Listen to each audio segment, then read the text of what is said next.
अपना नाम पहले से ही लिस्ट में दे दिया कि इसके बाद में मेरा नंबर लगा देना, इसके बाद में मेरा नंबर लगा देना, मैं तैयार बैठा हूं, और वहां जाकर जो भी है वो मिट कर देंगे।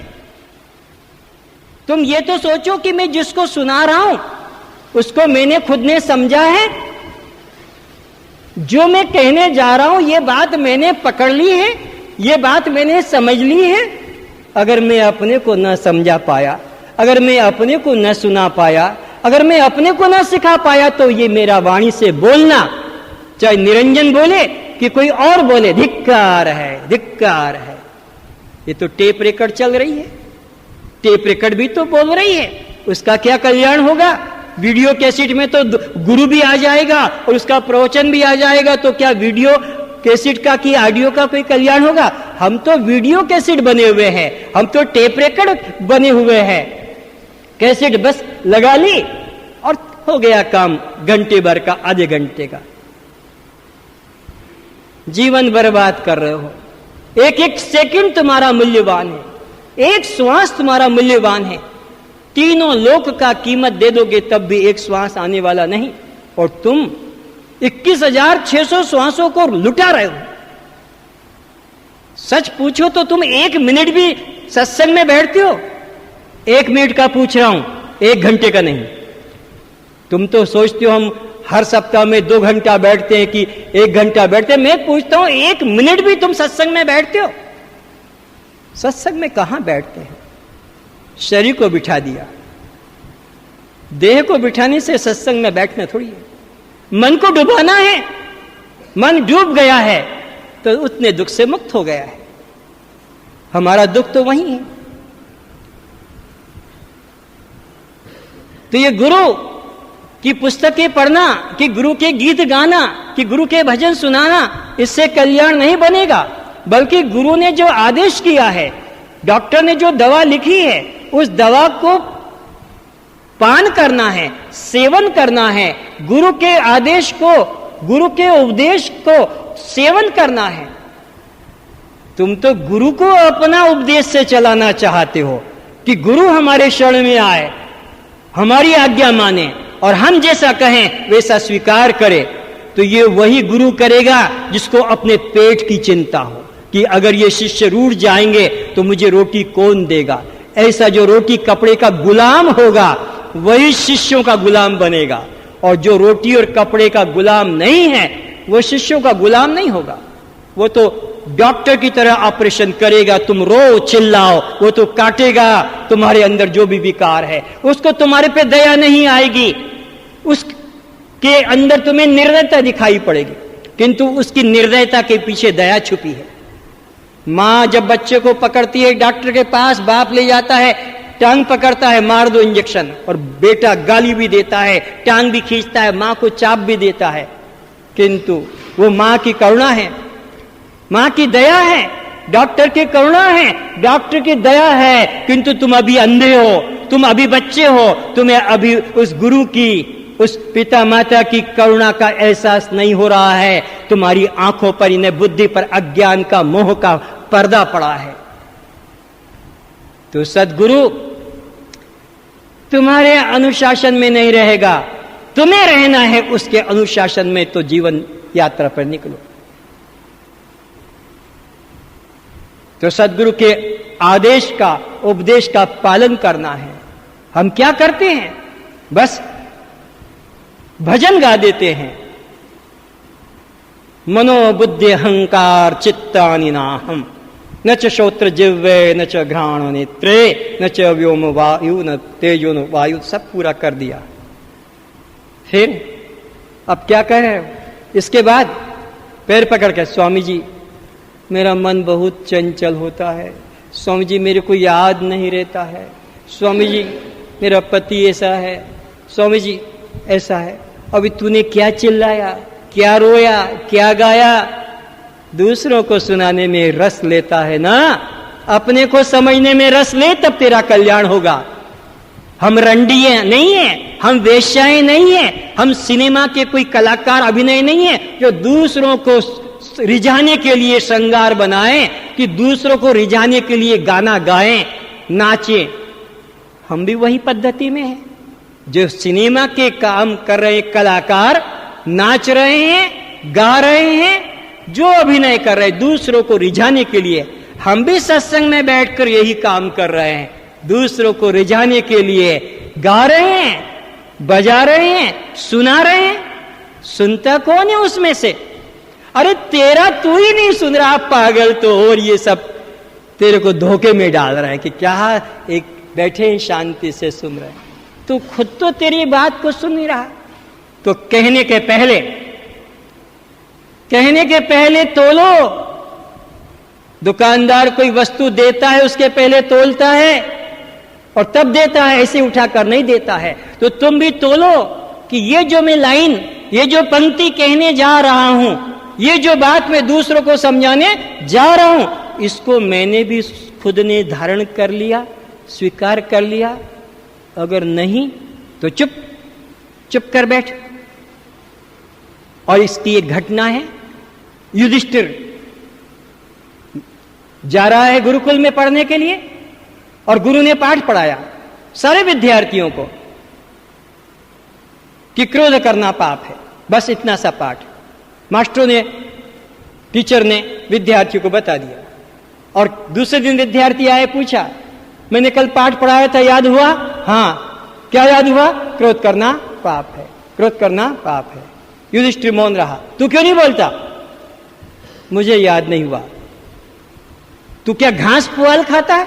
इन सारे विद्यार्थियों ने याद कर लिया, तुझे क्यों नहीं आया? चल खड़ा हो जा। 3 घंटे खड़ा रहा, छुट्टी हो गई और कहा कल फिर याद करके आना।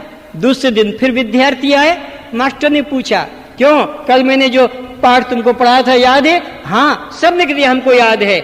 क्रोध करना पाप है, क्रोध करना पाप है। उसका नंबर आया।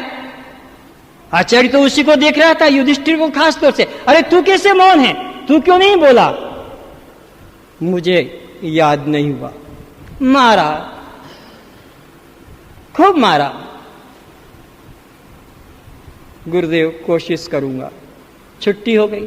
तीसरे दिन फिर आया और फिर वही पूछा, बच्चों वो पाठ याद है पहले दिन वाला?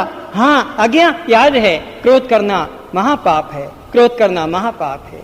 फिर युधिष्ठिर को देखा, फिर चुप। अरे क्या हो गया तुझे? मुझे याद नहीं हुआ। अब क्या किया जाए? पैर ऊपर सर नीचे लटका के बांध दिया। पहले के आचार्य जिस जमाने में ये पढ़ रहा था, कई बार पैरों में रस्सी बांधकर ऊपर लटका देते थे, सर नीचे होता था।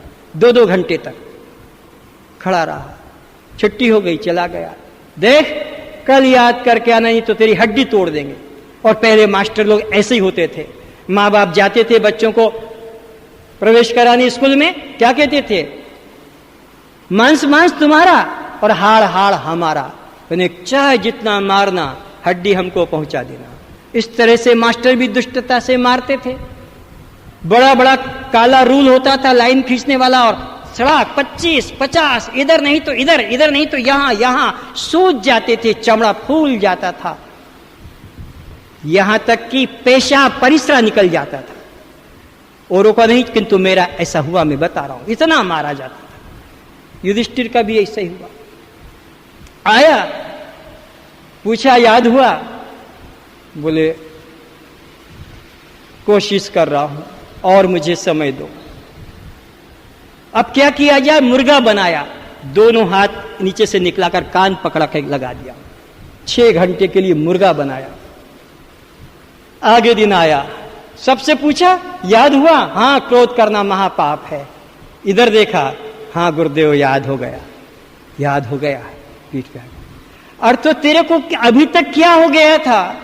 गुरुदेव मैं सच कहता हूं, मैं रोज कोशिश करता था कि मैं क्रोध न करूं, किंतु हो ही जाता था। कल तक आप पर भी क्रोध आ रहा था कि आप मुझे कितना मार रहे हैं, किंतु आज मेरे मन में क्रोध नहीं। ये अभ्यास है। कस्तम, कैसे तोते रटे हुए बैठे हैं। कितने सालों से रट रहे हो? ये तुम्हारे जीवन में काम नहीं देगा। अगर सचमुच में तुमने इसको दृढ़ता से स्वीकार कर लिया तो दुख कहां आ सकता है, रोग कहां है? चिंता भय कहां है? देह अध्यास से छूटे नहीं। इसलिए गुरु तुमको लाइट दे रहा है, समझ लो, क्योंकि गुरु में हम फंस जाते हैं। यह भी बहुत बड़ा बंधन है। गुरु तो मुक्ति दिलाने के लिए है, गुरु बांधने के लिए नहीं होता है। बांधते हैं जो स्वार्थी हैं, मुक्त वे करते जिनके मन में कोई स्वार्थ नहीं, तुम्हारा कल्याण चाहते हैं। घोर अंधकार की रात्रि में मेरे पास में टॉर्च लाइट है और मैंने ज्योति जला दी, और उस अंधकार में जो लोग भटक रहे थे सब दौड़ के आ गए और मेरे चरणों में प्रणाम कर गए, चरण पकड़ लिए।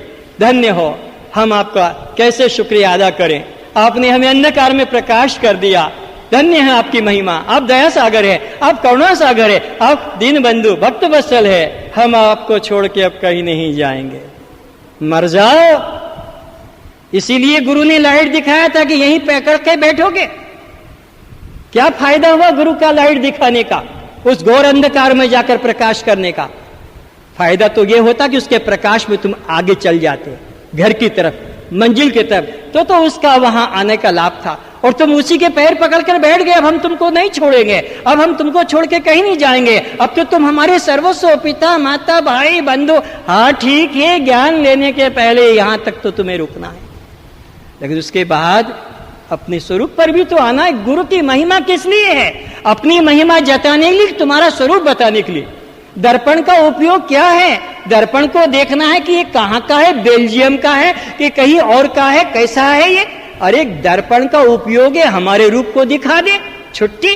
डॉक्टर का उपयोग क्या है? हमारे रोग को दर्शा दे। डॉक्टर को देखते थोड़े ही रहना है, डॉक्टर के द्वारा अपना रोग पहचान कर उसका उपचार करना है। तो गुरु के दर्शन का मतलब भी गुरु को ही देखते नहीं रहना है, उसी के पैर पकड़कर नहीं रहना है, उसको द्वारा अपने स्वरूप को पहचान लेना है जो हमें बता सके तत्वमसि। बस गुरु मिलने का उपयोग हो गया।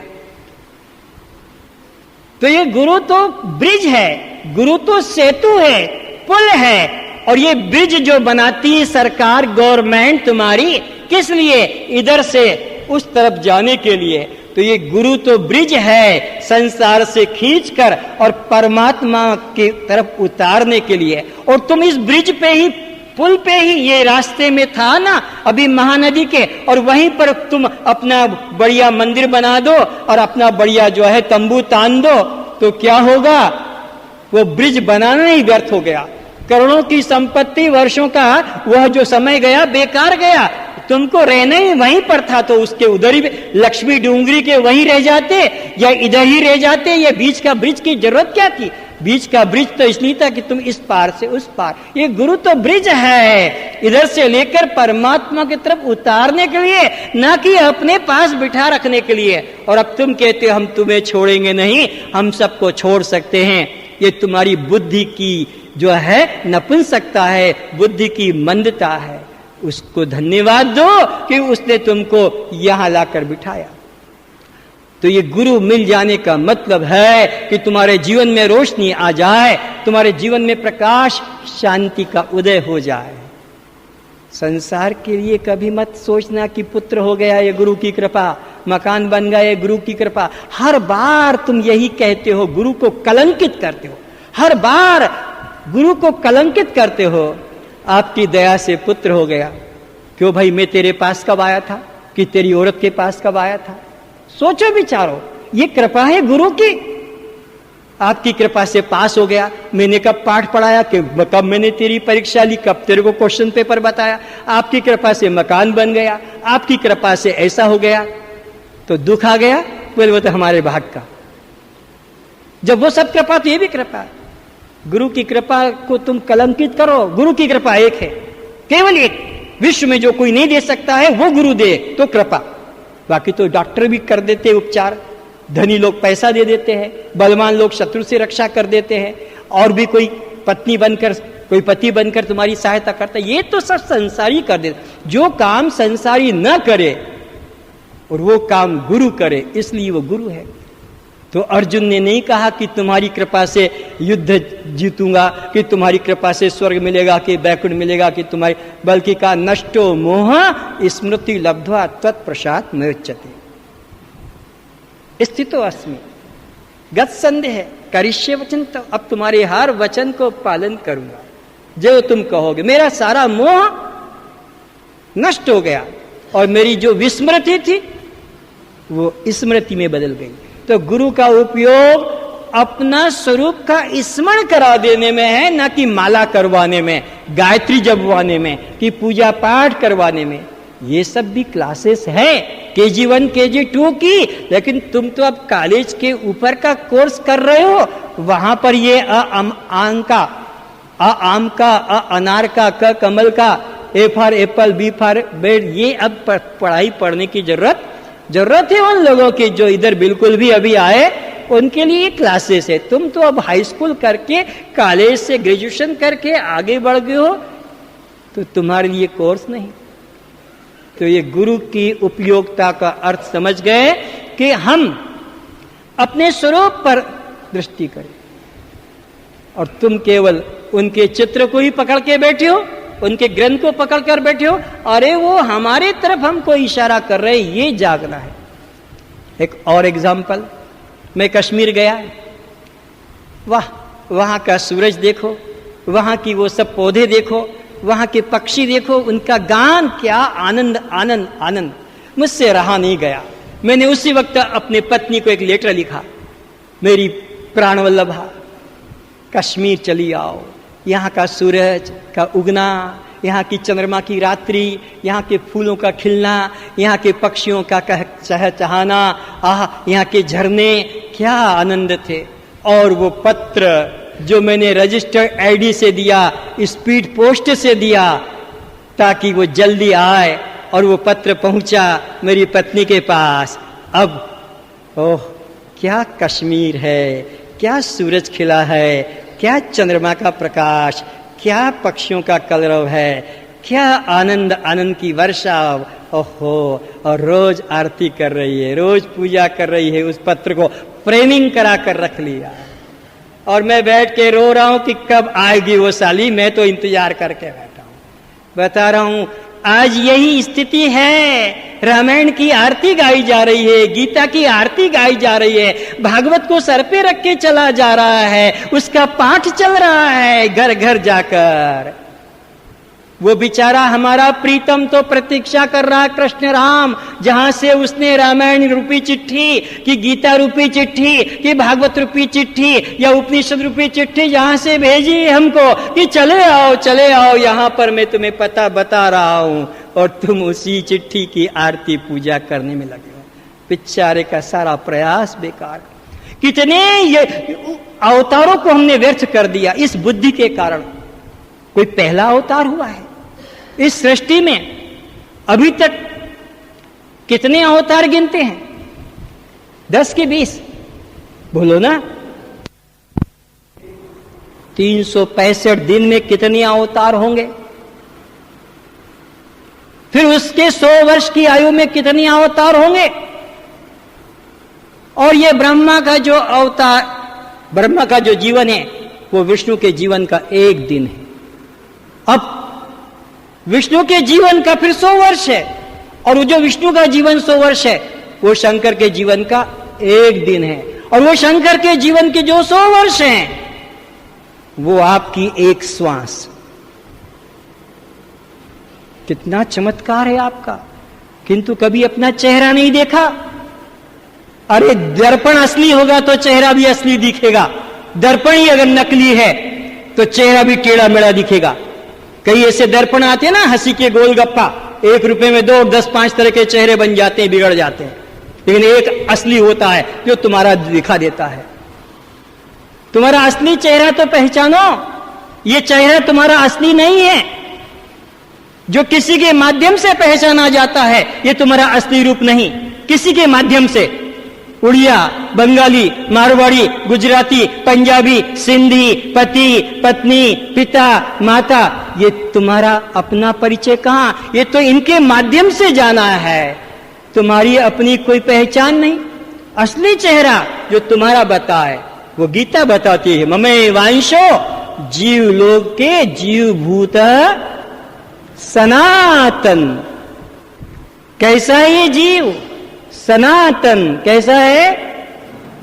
और ये जिनको हम गीत गा रहे हैं, आरती उतार रहे हैं, उत्सव मना रहे हैं रामकृष्ण, ये बेचारे संभवामी युगे युगे आकर और चले गए। धर्म संस्थापनार्थाय संभवामी युगे युगे। तो ये है तुम्हारा असली स्वरूप। इसको पहचान करा दे वो सदगुरु है जो तुमको तुम्हारे अंदर उतार दे। तो भगवान से श्रेष्ठ सदगुरु है। और सदगुरु भी तुमको अपने में नहीं रोकेगा, बल्कि उस सत्य में तुम्हें उतार देगा, अपने से अलग कर देगा। जैसे मां बाप बच्चे को पकड़ के रखते हैं, शादी कर देते हैं, उसके बाद पति के सहारे छोड़ देते हैं, ऐसे ही गुरु भी संसार से आपको निकालेगा और परमात्मा में छोड़ देगा। परमात्मा से अब तुम्हारा सीधा संबंध है। अगर गुरु भी तुम्हारे बीच में आता है, भगवान के बीच में, भगवान और तुम्हारे बीच में अगर गुरु भी आता है तो तलवार उठाना और गर्दन पे मार देना। परमात्मा और तुम्हारे बीच में अगर गुरु आकर रुकावट कर रहा है, परमात्मा की तरफ तुम्हारे को जाने में रुकावट दिख रही है, गुरु बीच में खड़ा हो गया, उठाना तलवार और मार देना, गर्दन पर 2 टुकड़े कर देना, कोई पाप नहीं लगेगा।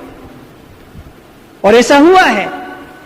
रामकृष्ण परमहंस काली की भक्ति करते थे और वो काली परमात्मा के बीच में रुकावट बनी खड़ी थी। तोतापुरी आए और कहा कि उठा तलवार और मार दे इसकी गर्दन पर, कर दे 2 टुकड़े। और ऐसा ही हुआ। और रामकृष्ण परमहंस ने कहा अब मेरी आखिरी दीवार हट गई। ये भी दीवार है, भगवान इष्ट की मूर्ति ध्यान में आना या उपासना करते रहना कि गुरु की मूर्ति ध्यान में आना, उसी की उपासना, ये भी एक दीवार है तुम्हारे और परमात्मा के बीच में। कोई दूसरा नहीं होना चाहिए, कोई बीच में किसी दलाल की जरूरत नहीं है। तो सच्चा गुरु वही है जो तुमको अपने में न रोके और परमात्मा के स्वभाव में उतार दे, परमात्मा के साथ तुम्हारा मिलन करा दे। और तब तक तुम चुप मत रहना, तब तक शांतमंद रहना। अगर गुरु नहीं मिला है तो खोजते चलना। ये बहुत बड़ी चीज। तो ये जगत में 4 चीजें दुर्लभ अब देखने में आती है। 3 तो बता दिया, मनुष्य जीवन दुर्लभ है और मनुष्य जीवन मिल गया तो आत्म जिज्ञासा दुर्लभ है, और आत्म जिज्ञासा जग गई तो सदगुरु का मिलना दुर्लभ है, और सदगुरु का मिलन भी अगर हो गया तो सदगुरु के प्रति श्रद्धा उससे भी दुर्लभ है। क्योंकि अगर सदगुरु के प्रति श्रद्धा नहीं रही तो फिर ज्ञान कैसे जगेगा। श्रद्धावान लभते ज्ञानम, श्रद्धावान को ही ज्ञान की प्राप्ति होती है। तो श्रद्धा भी किस में करना है? गुरु के हाड़ मांस शरीर में नहीं, गुरु के साथ साथ वचन में भी। श्रद्धा का डेफिनेशन क्या है? सदगुरु और सतशास्त्र में अपने कल्याण का पूर्ण विश्वास। सदगुरु सतशास्त्र में अपने कल्याण का पूर्ण विश्वास कि ये जो भी कहेंगे मेरा कल्याण होगा, ये तो मेरे कल्याण के लिए ही कह रहे हैं। तो इसी निष्ठा का नाम है श्रद्धा। किंतु लोगों के पास में वो श्रद्धा नहीं है तो सारा जीवन फिर बेकार चला गया। मनुष्य जीवन मिलना, आत्म जिज्ञासा जगना और सदगुरु का मिलना सब बेकार गया, क्योंकि गुरु के प्रति श्रद्धा नहीं, गुरु के प्रति उपेक्षणीय भाव, तो फिर ज्ञान कैसे होगा? इसलिए गुरु प्राप्त करना यह बहुत अनिवार्य है, और बिना गुरु मिले आत्मा का साक्षात्कार होना भी असंभव है। तो अब सदगुरु क्या करेगा? मिल जाने पर तुम्हारे अंदर 3 प्रकार के रोग हैं, उनको मिटाएगा। चाहे मल दोष, विक्षेप दोष और आवरण दोष का है, चाहे देह की अशुद्धि, मन की अशुद्धि और भावों की अशुद्धि का है। 3 प्रकार से हमें निर्दोष होना है, 3 तरह से निर्मल होना। अब ये साधना चैप्टर है। तुम देह को ऐसा नहीं समझते हो कि मैं देह से अलग हूं, बल्कि अपने को समझते हो कि मैं ही देह हूं। ये तुम्हारा पहला दोष, ये पहली अशुद्धि। सदगुरु यहीं से तुम्हारे साथ उपचार प्रारंभ करेगा। देह के संग में जो तादात्म्य है, ये बड़ा नासमझी का तादात्म्य है। क्योंकि जिस चीज को हम देखते हैं इस वृक्ष को देखा, इन सामान को देखा, इनको देखा, तो यहां दो विभाग हो गए, एक दृश्य का और एक दृष्टा का। और दोनों विभागों का भेद दूरी पर संभव है। दोनों विभागों का भेद दूरी पर संभव है। अगर बीच में गैप नहीं है, चाहे वो बाल के बराबर हो कि 1 इंच हो, 1 मीटर का हो कि कितना दूर का हो, दृष्टा और दृश्य के बीच में एक स्थान है खाली। तो अब ये सारा संसार दो में विभाजित हो गया। एक तरफ दृष्टा है और दूसरे तरफ सारा संसार दृश्य है। तो दृष्टा और दृश्य के बीच में दूरी है। ये भूल क्या होती है कि हम दृश्य को ही अपना होना मान लेते हैं, किंतु जगह इसको, हाँ सीधा बैठ, सोने के लिए आए हैं, ऐसे बैठो ध्यान मुद्रा में।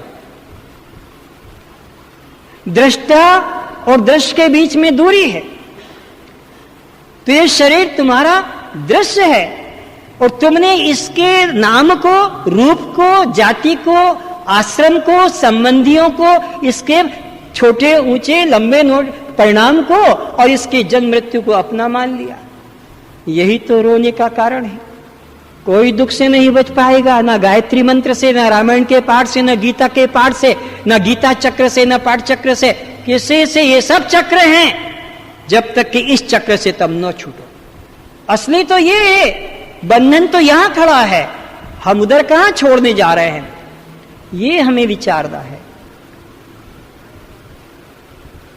समझ लो, दृष्टांत देकर बताऊंगा। घटना सच्ची है। बनारस के पंडा बहुत पीने में होशियार है, भांग और मीठा, और बैठ गए अच्छी नौका में, गद्दा लगाकर, बिस्तर लगाकर, पंखा लेकर, और अब बारी बारी से नौकाएं चलाने लगे। सारी रात नौका चलाई और खाते पीते रहे। भांग की गोलियां भी थी और खाने को मीठा भी था। ये भंगोड़ी लोग जितने मीठा भी खाएंगे, भांग भी पिएंगे। और चलाते चलाते रात भर उनके बाहुपाश थक के सूज गए। और जैसे थोड़ा सूर्य का प्रकाश आया तो देखा, अरे ये तो वही ऑफिस है, ये तो वही बगीचा है, ये तो वही आश्रम है, ये तो वही मंदिर है। ये क्या हुआ? ये किसी इंजीनियर ने बनाया, बिल्कुल जेरेक्स कॉपी, डिट्टो ऐसा का ऐसा ही उतार दिया। ये तो हमारे बनारस जैसा लगता है। लोगों से पूछा, क्यों भाई ये कौन सा गांव है? बोले, ये तुम इसे नहीं जानते हो? ये बनारस तो है। क्या कमाल है, ये बनारस है। अरे ये तो बनारस हमारे गांव जैसा ही है। अरे ये गांव जैसा नहीं है, वैसा गांव ही है। अरे क्या बात करते हो, रात भर हम चले हैं और एक नहीं 10 लोगों ने इसको चलाया है। ये तो कहीं दूसरे गांव में हमको पहुंचना है, ये कैसे वो हो सकता है? बोले, तुम दूसरे गांव में पहुंचते तो तब तुम्हारी मेहनत तो तब सफल होती जब पीछे तो देख गर्दन घुमाकर तूने चलते समय नौका को तो छोड़ा नहीं। नौका तो वृक्ष से रस्सी से बनी रही और तू रात भर चलाता रहा। अरे तू रस्सी खोल देता तो बिना तेरे धक्का दिए हवा के वेग से नौका आगे कुछ तो बढ़ जाती। 10-20 कदम, 1 किलोमीटर। पवन तो जोर से था, आंधी तो जोर से थी, लेकिन वहीं लड़खड़ाती टकरा गई नौका, आगे नहीं बढ़ पाए। तो नौका को आगे बढ़ाने के लिए क्या जरूरी है? उसे बंधे रखकर चलाना कि खोलकर? बोलो, खोलकर तो आगे पहुंच जाएंगे, और बंदी बंदी चलाएंगे तो वहीं रह जाएंगे। अब मैं तुमसे पूछता हूं, पद्मचरण साहू को बड़ा गर्व है, 79 में हमने क्लास कर लिया। सुपकार भी कहता है हम सबसे पहले विद्यार्थी है, तब से नौका चला रहे हो। कस तुम, अब बोलने में भी डर लगता है। कस्तम। अब जरा पीछे तो घूम के देखो, बोले बीबी मेरी, बाबू मेरा, मकान मेरा, कार मेरी, जमीन मेरी। मर जाओगे चिल्लाते चिल्लाते, पुस्तक पढ़ते सुनाते। नौका तो खोलो, बिना नौका खोले चलाए जा रहे हो। दिन भर बच्चों को भी रटा दो, तुम भी रट लो। दृष्टा साक्षी आत्मा हम, भूख प्यास किसको, सुख दुख किसको। हाय मैं मर गया, हाय मैं मर जाऊंगा, हाय ऐसा हुआ, हाय ये दुख हो रहा है। ये वही है। नौका को खोलो, देह भाव से ऊपर उठो, तब जाकर आगे नौका बढ़ेगी, नहीं तो जन्मों जन्मों बीत गए।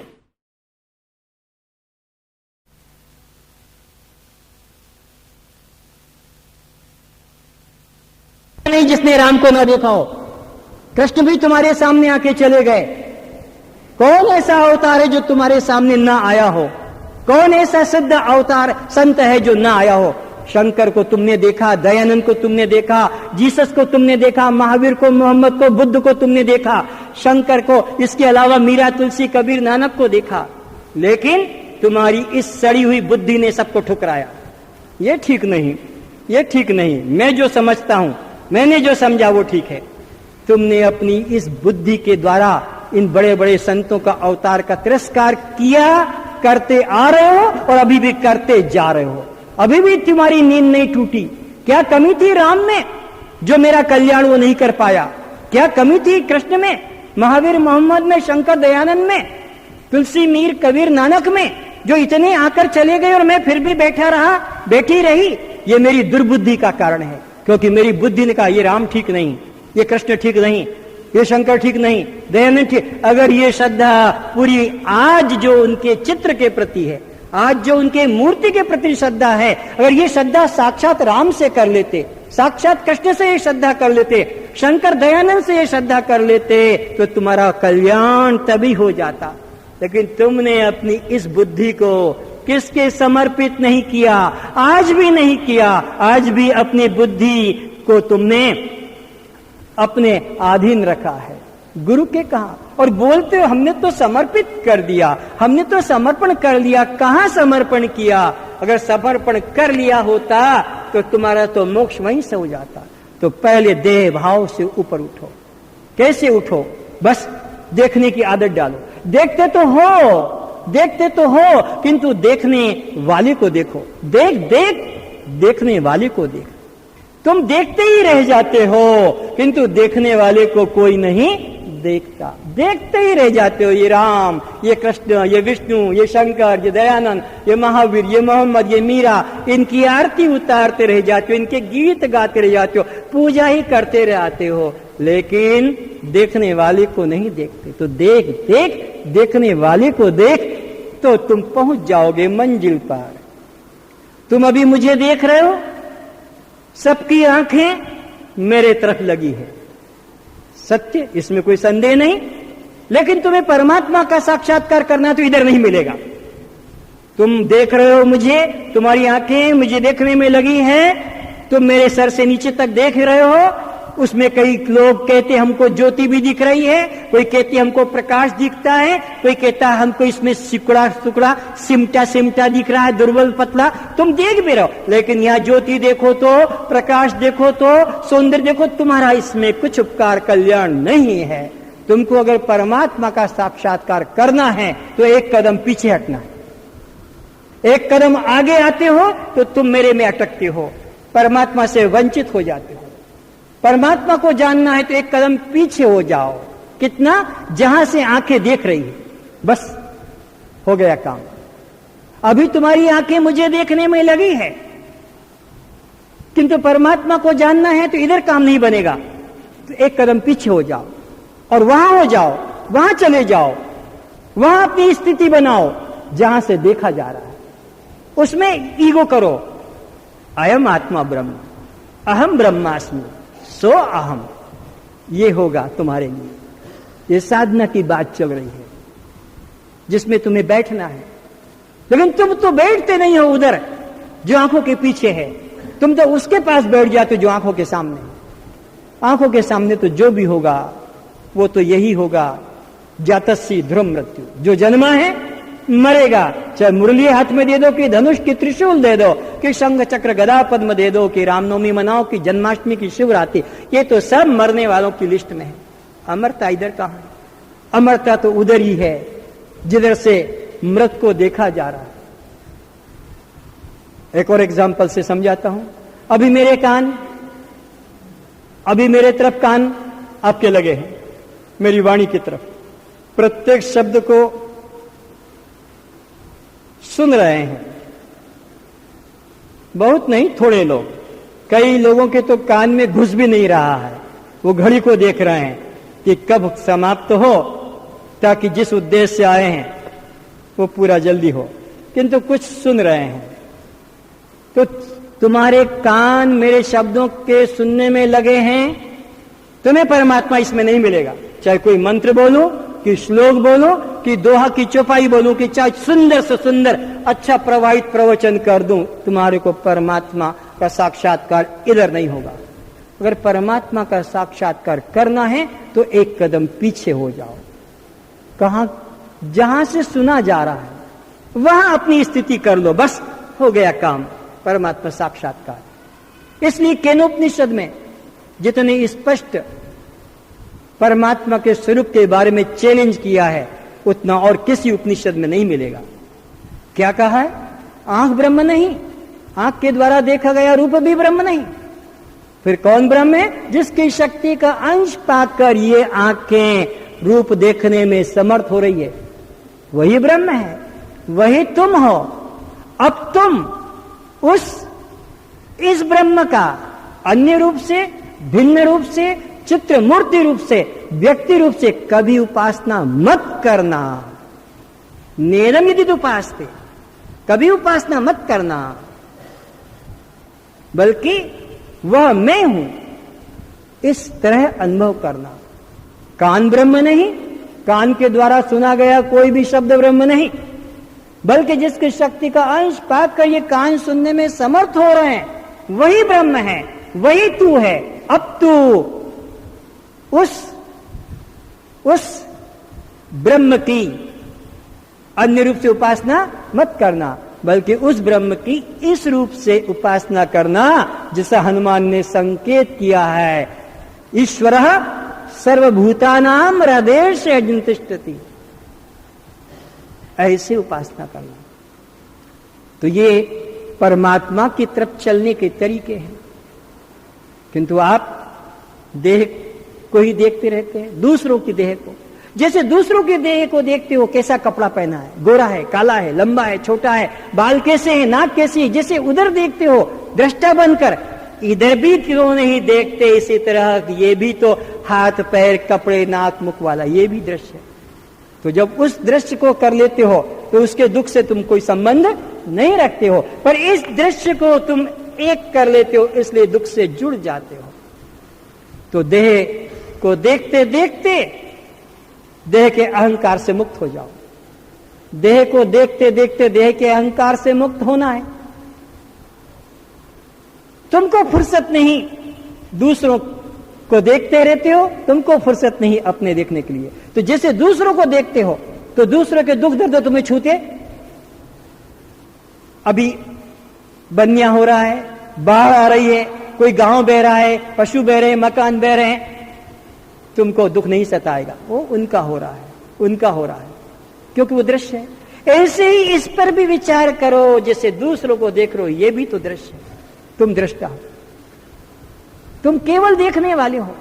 तुम्हारे अंदर विचार करोगे दो चीजें मिलेगी, एक करने वाला है, एक देखने वाला है। जो करने वाला वो तुम नहीं हो, वो तुम्हारा मन है, अंतःकरण है या जीव है, और जो देखने वाला है वो तुम हो। तुम्हारे अंदर दो चीजें हैं, विचार करोगे, एक भोगने वाला है और एक केवल साक्षी है। तो जो भोगने वाला है वो तुम्हारा जीव या मन है, और जो साक्षी है वो तुम हो। द्वा सुपर्णा सयुजा सखायाम समान वृक्षे प्रशुष जाते।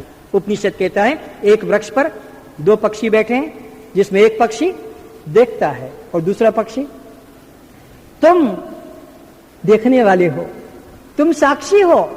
जब तुम गहराई से देखोगे, हाथ उठा, कोर बंधा, मुख खुला, दांत ने पीसा, जीभ ने चखा, मन ने स्वाद लिया, सुख अनुभव किया, और मैं तो और पीछे हूं। को देवा यो मनः साक्षी। जो उपनिषद में पूछा कौन है परमात्मा, उत्तर मिलता है यो मनः साक्षी। जो मन का साक्षी है, जो मन का दृष्टा, वो परमात्मा है। और मन से जो जाना जाता वो सब संसार, बुद्धि से जो जाना जा रहा है वो सब संसार। किंतु मन और बुद्धि को जो जान रहा है, मन और बुद्धि का जो प्रकाशक है, तत्त्वमसि, वही तू है। उसे में तू श्रद्धा कर, उसे में तू निष्ठा कर। ये रावल किला से झोंके खाने के लिए आया है गिरी? हाँ, झूम जाओ नींद में। किधर बैठे हो मुख करके? दिशा भी भूल गए? सो जाओ, फिर सर में दर्द है तो परमात्मा का अनुभव करने के लिए दृश्य से पीछे लौटो। तो देह की प्रत्येक क्रिया को देखो, खाते हुए, पीते हुए, उठते हुए, सोते हुए, बैठते हुए, जागते हुए। कौन सोया है, कौन उठा है? ऐसे ही मत उठ जाओ, ऐसे ही मत गिर जाओ, ऐसे ही मत खाने लग जाओ। किसको भूख लगी है? तुमको भूख लगी है कि प्राणों को भूख लगी है? किसने अपनी भूख मिटाई? तुमने अपनी भूख मिटाई कि प्राणों की भूख मिटाई? विचारो। ऐसे ही पशुओं की तरह मत खा जाओ। इसीलिए ब्रह्म भोज का आयोजन किया जाता है ताकि तुम पशुता को छोड़ो और अपने स्वरूप में जागो। लेकिन यहां पर भी आकर तुम पशुता में घुस जाते हो, आपस में बातें करने लग जाओगे। देखो अभी जब ब्रह्म भोज का समय आएगा, इससे बातें करेगा, उससे बातें करेगा, चिल्ला पुकार चोट होती है। अरे क्या कभी खाया नहीं कि कभी हमने बातें नहीं की है लोगों से? संसार की बातें तो सब समय करते हो, यही तो एक समय मिलता है अपने को अपने अंदर उतरने के लिए। लेकिन हम दृष्टा में नहीं रह पाते हैं, फिर दृश्य में घुस जाते हैं। इसलिए प्रत्येक क्रिया में अपने दृष्टा भाव को मत खो। ये हीरा है, ये अमृत है दृष्टा भाव। और ये देह भाव, ये तो मल है, सचमुच में मल है। क्या तुमको पता नहीं कि ये बच्चे पैदा कैसे होते, किस क्रिया से, किस धातु से, किस मिश्रण से, किस केमिकल से? ये वही तो है जो हर महीने नाली में जाता था, बाथरूम में निकल जाता था, उससे बना। इसमें क्या प्यार करना? ये तो एक तुम्हारे लिए मकान बना है, अपना काम कर लो, छोड़ो, एक दिन तो छूटेगा।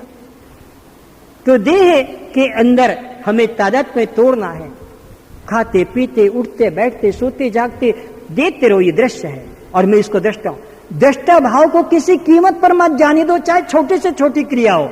देखना कैसी,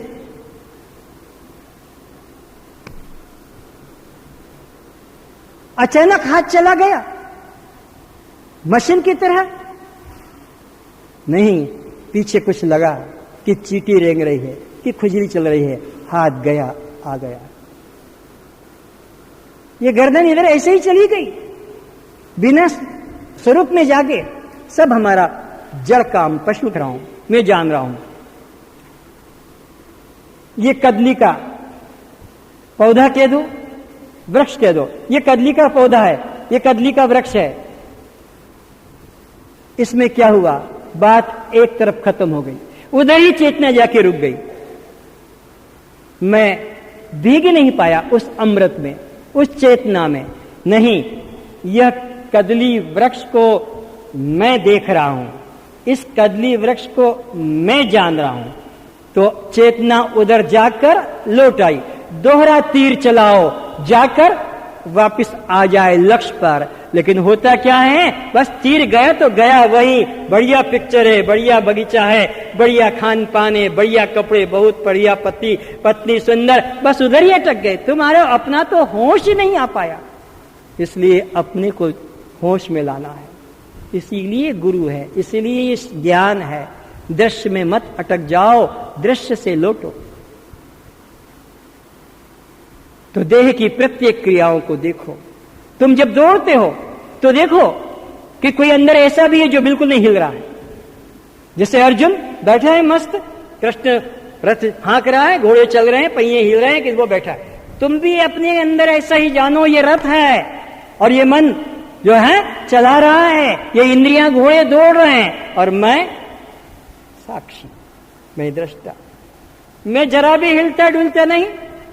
जैसे प्लेन में जब जाते हैं तो प्लेन के अंदर वहां पर भी खाना दिया जाता है, चाय वगैरह दी जाती है, पानी दिया जाता है, वो फोल्डिंग टेबल खोल ली जाती है, ग्लास भी रखा है, चाय का, लेकिन बिल्कुल हिल नहीं रहा, बिल्कुल नहीं हिल रहा है। बैठा है टेबल पर, कहो कि वो यात्री भी बैठा है, तो जैसे अंदर बैठे हैं, अब प्लेन चल रहा है, ऐसे ये हमारा रथ भी चल रहा, हम तो केवल साक्षी। इसके चलने से हम एक कदम भी नहीं चलते हैं, चाहे जितना चले, चाहे जितना तेज दौड़े, लेकिन मैं बेशक वैसे ही। मैं अपने अनुभव की बात करता हूं। जब मैं सुबह 10, 15, 20 किलोमीटर मॉर्निंग वॉक के लिए जाता हूं कि 5 किलोमीटर, मुझे हंसी आती है। इतना गया और आया, इसका पसीना पसीना झाल निकल गया, किंतु ये देखो कैसा मस्त बैठा, इसको तो कुछ भी पसीना नहीं कि झाल भी नहीं है, देख रहा है मजे से कि अब ये दबा रहा है, लोग हाथ पैर दबा रहे हैं कि अपना कर रहे हैं। तुमको ऐसा अपने को अलग कर लेना का है इस देह भाव से।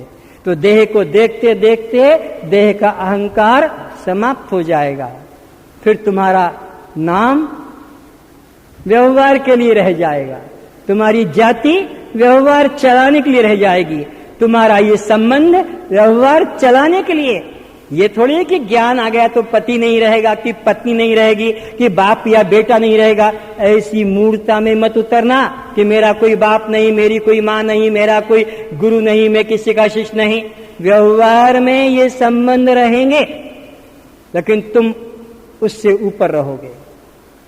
तो जब तुम इस देह को देखते रहोगे, दृष्टा भाव में उतर जाओगे, तो देह का नाम, रूप, जाति, संबंधी, आश्रम तुमको नहीं सताएगा कि मैं तो सन्यासी हो गया, सबसे श्रेष्ठ हूं, मैं तो ब्रह्मचारी हूं, ये गृहस्थी लोग हैं, भोगी लोग हैं, मैं तो अपने वीर बंधु को स्कृत नहीं किया, मैं तो क्या करूं, वानप्रस्थी हो गया, अब मैं तो अरे ये अहंकार अगर रह गए तो तुम तो इसी नौका को इस झाड़ से बांधकर नौका चला रहे हो।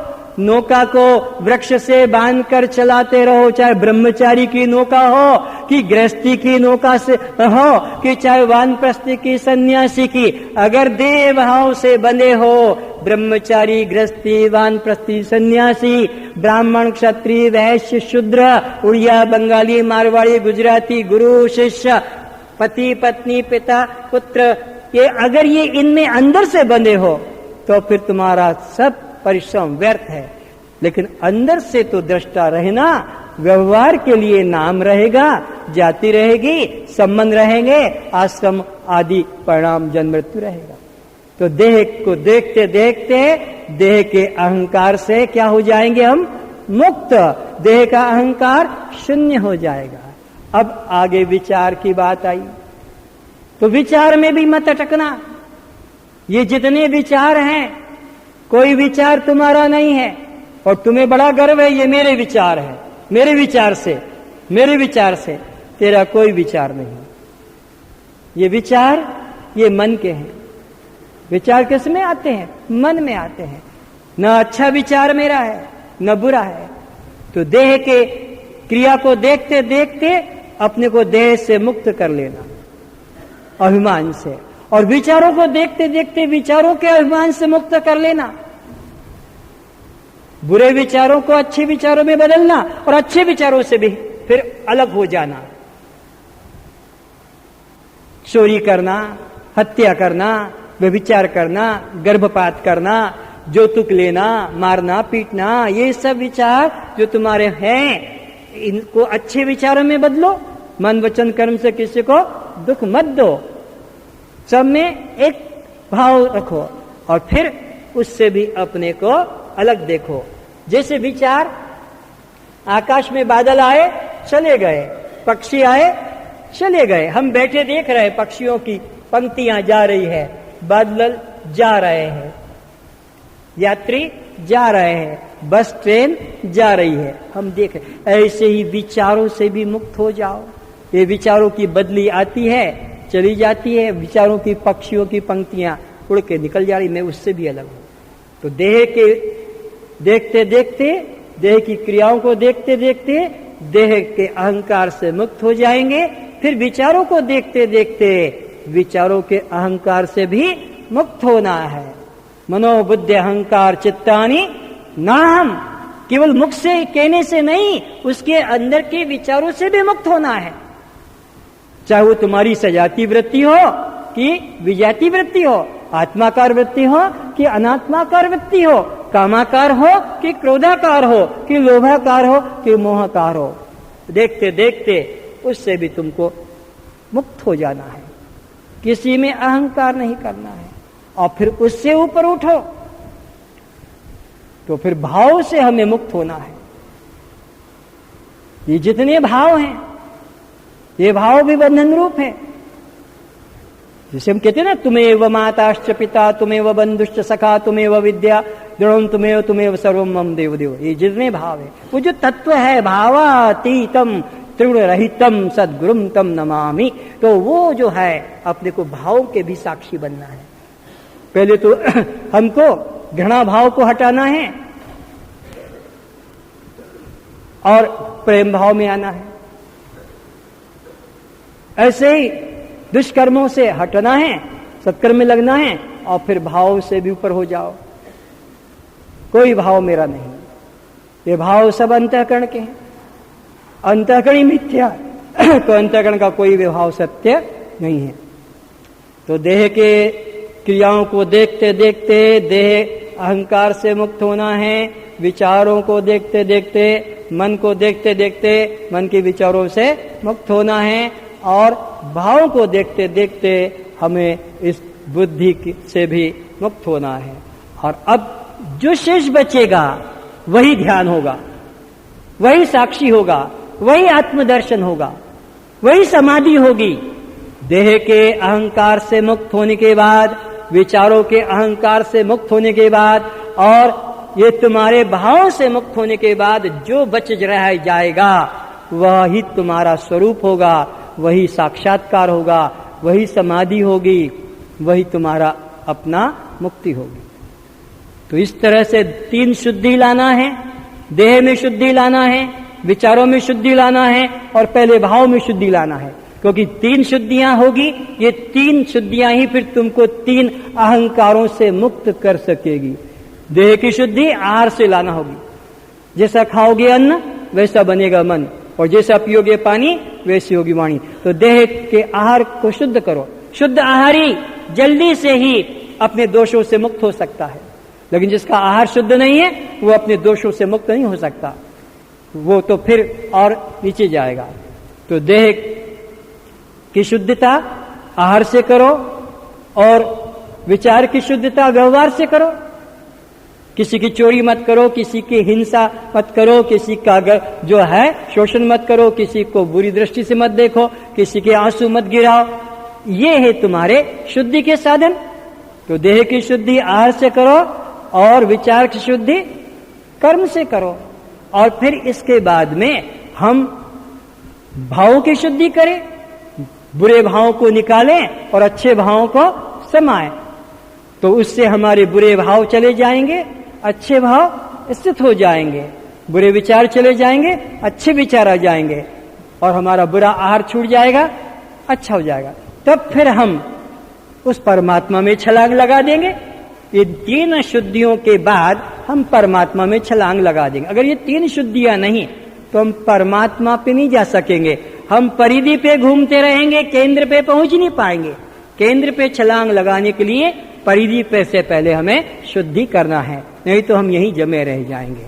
तो इस तरह सद्गुरु मिलेगा तो आपको इन 3 प्रकार के अशुद्धियों से मुक्त करके शुद्ध बनाएगा और फिर 3 प्रकार के आपको भाव से निकालकर और उस शुद्ध जो अपना निर्विकल्प स्वरूप है, निराकार जो स्वरूप है, उसमें स्थित करेगा। उसमें स्थित तो हो ही, कहने में व्यवहार में बोलना पड़ता है। एक चींटी से लेकर ब्रह्मा पर्यंत, एक हत्यारे चोर डाकू से लेकर चतुर्वेदी सन्यासी ब्राह्मण तक सब उसमें स्थित हैं ही, लेकिन उधर दृष्टि नहीं है। दृष्टि हमारी दृश्य में अटकी है, शरीर में अटकी है, इंद्रियों में अटकी है, हमारे प्राणों में अटकी है, हमारे मन में, अंतःकरण में। इसलिए इन सब से हटकर इनके ऊपर प्रकाशक रूप में आना है, जिसको कहते हैं सर्वधी साक्षी भूतम। तो वह मेरा स्वरूप है, वह मेरा स्थान है, उसमें मैं सदा रहता हूं, लेकिन उधर मेरी दृष्टि नहीं, दृष्टि को मैंने दृश्य में फंसा रखा है। बस दृश्य से दृष्टि को लौटाओ, दृष्टा की तरफ आओ। दृष्टा ही परमात्मा है। अब आप देख रहे हो, आपको दिखाई पड़ रहा है, तो आप दृष्टा हैं। चाहे जिसे देखें, इधर देखें कि अपने तरफ देखें, कि ऊपर देखें, कि नीचे देखें, दृष्टा, और दृष्टा का नाम ही परमात्मा है। दृष्टा का और कोई दृष्टा नहीं, ऐसा है अग्निवल्क ग्यारगी को कहते हैं। दृष्टा का और कोई दृष्टा नहीं है, वही सबका अंतिम दृष्टा है, और वो सब में बैठा है, सब में बैठा है और सबका दृष्टा है। तो वो सब में बैठा है, व्यापक होने के नाते हम में बैठा है और दृष्टा है। तो यहां से कौन दृष्टा है? कोई राम आकर यहां से देख रहा है, कि कृष्ण आकर देख रहा है, कि कोई विष्णु, कि कोई मेरा गुरु? ना, यहां से आकर मैं देख रहा हूं। तो बस, तो जो देख रहा वही दृष्टा है। लेकिन तुमने अपने को दृष्टा न मानकर स्त्री मान लिया, पुरुष मान लिया, गोरा काला मान लिया, बालक जवान बूढ़ा मान लिया, पति पत्नी मान लिया, कि ब्राह्मण क्षत्रिय वैश्य मान लिया, कि सन्यासी गृहस्थी वानप्रस्थी ब्रह्मचारी मान लिया, हिंदू मुस्लिम मान लिया, उड़िया बंगाली। बस यही हमारे दुख का कारण है, और कोई रास्ता नहीं। तो जब तक देह भाव नहीं छोड़ेंगे, इस दुख से छूटने का और कोई उपाय नहीं। चेष्टा यही करे, ऐसे गुरु की खोज करे जो तुमको देह भाव से ऊपर उठा सके और तुम्हारे दृष्टा साक्षी भाव का बोध करा सके, पहुंचा सके। ऐसा मत समझना कि बहुत दूर है, चलना पड़ेगा। यहाँ कुछ चलना वलना नहीं है, न बीच में सागर है, न नौका है, न पार होना है। ये तो व्यवहार की भाषा में कि संसार सागर से पार होने के लिए गुरु कर्णधार है, लेकिन यहाँ पर यही परमात्मा है और यही वो ज्ञान गुरु है जो तुम्हारे को इस देह अध्यास से, यही संसार सागर, इससे मुक्त कराकर अहम ब्रह्मास्मि भाव में आपको स्थापित कर देता है। आज इतना ही, और इसी बात को लेकर अपने जीवन में तोलना कि मैंने इस बात को ग्रहण किया है, तो आज मेरा यह कार्यक्रम, चाहे वो पूजा का हो कि पूर्णिमा का हो, ये सार्थक हुआ। अगर मैंने यहाँ की बात को जो कही गई है मैंने नहीं पकड़ा, मैंने नहीं स्वीकार किया, मैंने नहीं जाना, तो फिर कल्याण नहीं होगा और गुरु की खोज आगे बढ़ाकर रखना। तो आज का उत्सव तभी सार्थक होगा जब तुम इस बात को ग्रहण करो। मेरी महिमा गाने से तुम्हारा कल्याण नहीं होगा। 1000 बार कहता हूं, मेरी महिमा मत गाओ कि हमारे गुरु जी से, हमारे स्वामी जी से, उन्होंने ये दया की, उन्होंने ये किया। और तूने क्या किया ये बताना। मैंने तो पहाड़ बना दिया कि मैं पहाड़ लांग गया, मेरा गौरव तूने गा दिया, पर तूने तो क्या किया ये तो बता। तू तो गाय का खुर को भी लांग नहीं पाया। तो ये गुरु की थोती महिमा मत गाओ। तुम अपने हृदय में विचारो कि गुरु ने मुझे क्या दिया, मैंने क्या पाया, मैंने क्या जाना, या मेरे ने क्या समझा। और अगर तुम वहीं खड़े हो अपने ही उस घेरे में, अपने ही कंपाउंड वाल में, कैसे और बढ़ाऊं, कैसे मेरा परिवार बढ़े, कैसे मेरा परिवार सुखी हो, मेरा इनको कैसे मिले, बस यही तुम में हो, तो तुमने कुछ ग्रहण नहीं किया। ओम शांति शांति।